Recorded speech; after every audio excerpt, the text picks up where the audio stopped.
Well, this is becoming a, I guess, a typical story now around the country, because it's even happening to our members. Now, here's a member just wrote me. I just read her um, posting, because that's what I do most of my day. Is really people write in, "Hey, I need help to do something," and I show them where to get free money and help to do it. Now, this one they see my members also. The members also tell you sources that they've used. See, that's better than what I could do because they're out there trying and looking for help and everything. That's what I love about this group. I could work myself out of a job and I'll still be there because people are helping each other. Now, here's what Dana did. She said, "Hello, Let's Go Help group. I feel like I've been marooned on a desert island. My phone was hacked and I've been locked out of my Facebook account. So I'm just now getting back into the group. Well, I've been locked out of everything. But I've got good news. I've gotten a rental through the Kentucky Housing Corporation. That's what I'd like to share." And by the way, she just got it on Facebook. This is why we have two websites now. We have another group off of Facebook because Facebook has problems like this. So you could, when you join one, you really belong to both. So we have two places to give you help, but one price, two places. Okay, so she goes on to say, anyone who is experiencing homelessness, well, this is in Kentucky, and I'm sure they are offering the same services in other states. And she's probably right. It's usually a little different, whatever, but basically the same. Once you spend the night anywhere that is not inside a home, okay, so that's the requirement. If you spend one night anywhere but not inside a home, like in a car or a shelter or something that you can go to, or something like that, then you can go to the Salvation Army and they will sign you into a program where they house you temporarily until you can find more permanent housing.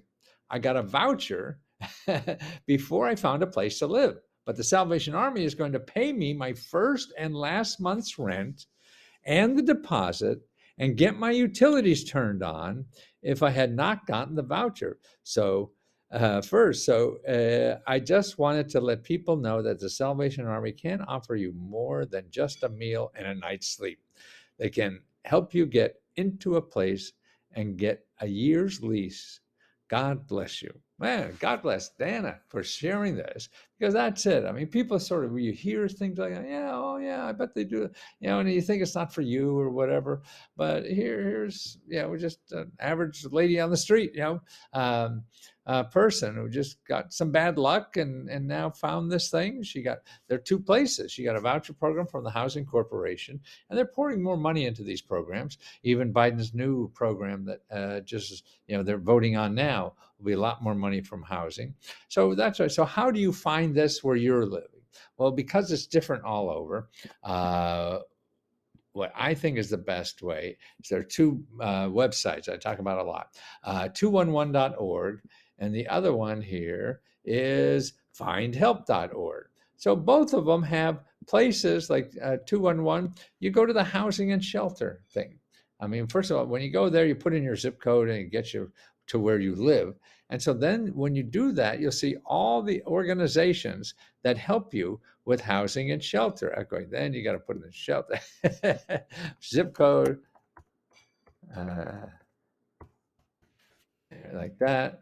Then, okay, so it has emergency shelter. Well, let's start with there. Down payment assistance, assisting living, low income subsidized rental housing, home maintenance and repair services, mortgage payment assistance, mortgage delinquency and default counseling, landlord tenant assistance, transitional housing. So all those things, they're options. And see, when you click on one, then you get a list of organizations that help with that. Now the next step is the key. You have to call every one of them, even though they look good or not, because they are people who are spending their life studying the housing situation and helping people who need housing. Okay, so these are your best sources. So you just don't want to try one and that's it. No, there's a lot of women out there, and you got to date them to find out what kind is the best for you. So that's it. You got to get on that phone and start calling people. And the same with Find Help. Same thing here, the housing.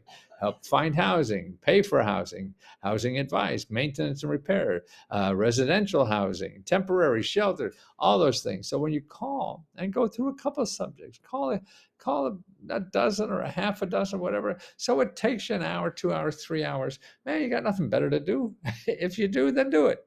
But if you want a place to live or whatever and get grants to solve that problem, no, you do that. You start calling. That's the way to get the help, because it doesn't come to you. You have to come to it. The people that come to you are the ones that are going to get money from you. You don't have money, right, to give anybody. So don't wait for them to come to you. Because if they do, when you find out the details, they're going to get money out of you. Yeah, make you get a loan or whatever. It's going to charge something. You don't have to. You go to the free ones first. Yeah. So thank you very much, Dana. And you're a great member, because see, that's what I see, the members helping everybody else. And that's what a community, I think, all is. We help each other. We all have different talents and know different stuff, and share that. That's how we grow as a community. So keep on growing.